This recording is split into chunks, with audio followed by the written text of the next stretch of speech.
Yo, what's up? It is Roy here, and this is Roy's Randomness once again. Thinking about changing that name. Give me some ideas. I have a couple in mind, but I may end up changing that name. I don't know how much randomness we're going to be, because I just really want it to be all about God. So we'll see. Maybe we have a name change coming soon. But anyways, back on track. I just wanted to talk real quick. I had an interaction today with a former inmate.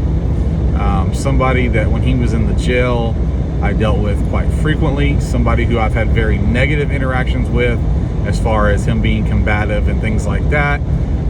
He's also somebody, though, that, I always kept at an arm's length, but was never afraid to, talk to him and say, hey, or try to encourage him, or try to maybe get his mind straight, something like that. I always treated him with as much respect as possible, and just like I try to do with every inmate I encounter and every inmate I deal with, and by talking and dealing with inmates that way, I've literally had other officers tell me, well, I'm not there to make friends with them, or I don't care, they're just inmates, or whatever. And that's the wrong way to look at things. As a Christian, regardless of what our job is, we can do our job. I can do my job as a corrections officer and still treat these men and women with a level of respect and decency that any human would deserve. And I can do my job and discipline and maintain and regulate, but I also can show respect and dare I say care and thought for their person, their well-being. Their spiritual health, especially. I've had people tell me that, oh, well, I'm at work, I'm a CO, I'm not Christian. I'm a CO, I'm not this. And there's no reason we can't be both. There's no reason why, and it's taken me a while to learn this, but there's no reason why we cannot both be a CO and do our job effectively and efficiently, and at the same time share and show and exuberate and just be the example of what Christ's love is supposed to be and how we are supposed to be to other people. There's no reason that we can't do that. So if I ever, anytime I do hear an officer make that statement, well, I'm not here to make friends with them, or I don't trust them, okay, fine. We can be reserved. We can keep things at an arm's length. We have to do that at times. But it doesn't give us an excuse to treat them any less than what they are, and that's another human being in need of God's love.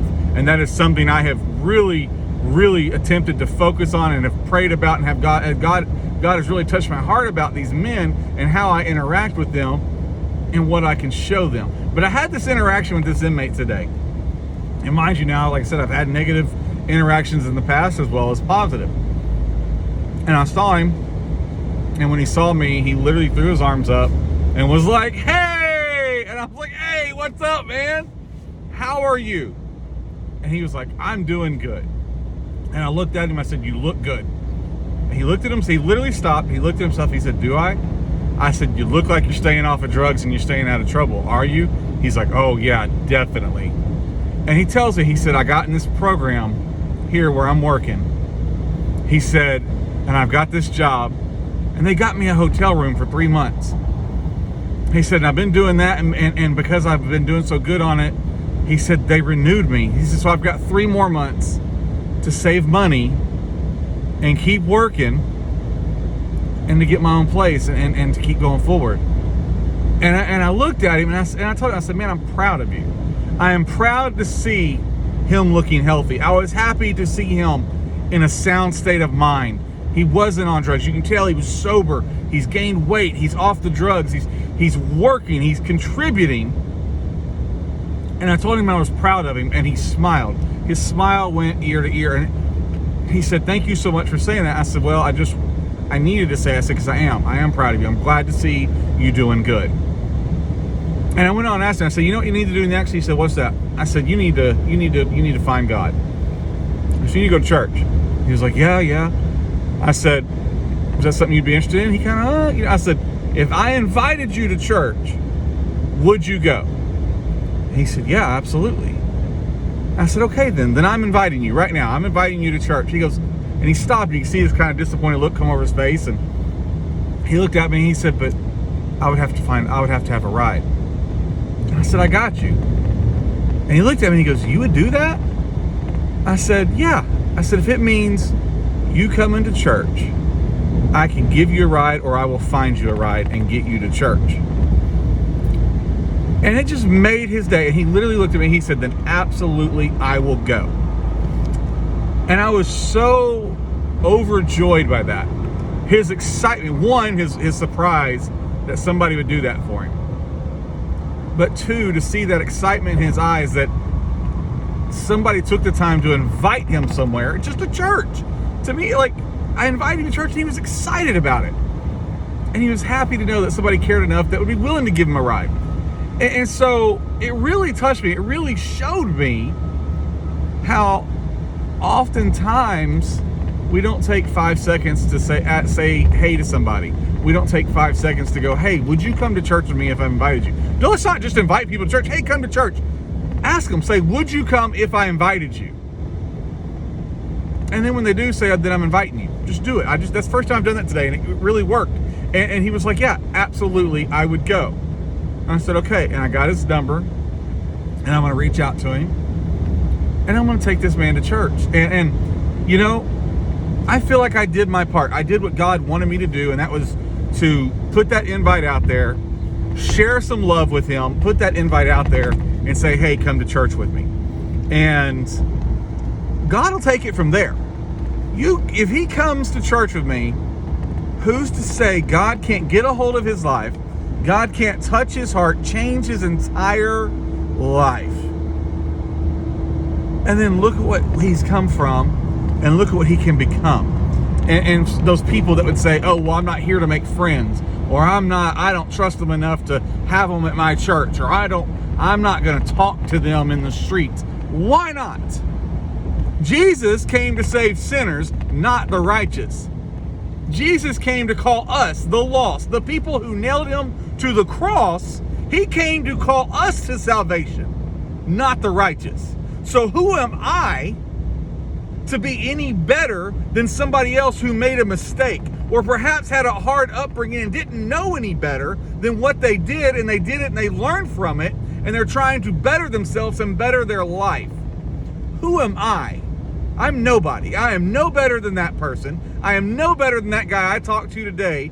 I have thankfully am blessed enough to have been redeemed by Christ, to have been washed in his blood, but I am nothing more than a sinner saved by grace, and all he is a sinner who needs to be saved by grace. So who am I to think I am any better than him that I wouldn't invite that man to church? And that is my challenge to you, is I want you to reevaluate your priorities, reevaluate your life and your walk and your testimony, and challenge yourself to invite somebody to church. Maybe even somebody you wouldn't normally think to invite. Maybe somebody you were like, I don't know about that person. Invite them to church and see if God can change their life.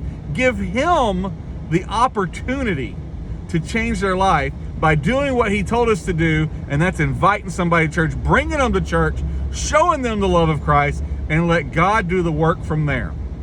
If you're a CO and you're watching this, let me challenge you to not only be a Christian at home, but be a Christian at work. Be willing at work to stand up and say, I've got a job and I'm going to do it, but I also am a Christian, and I'm going to show you the love of Christ, and I'm going to treat you with respect, and I'm going to show you that you can be loved by more than just your family, by more than just me. You can be loved by Jesus Christ. I challenge you to show that.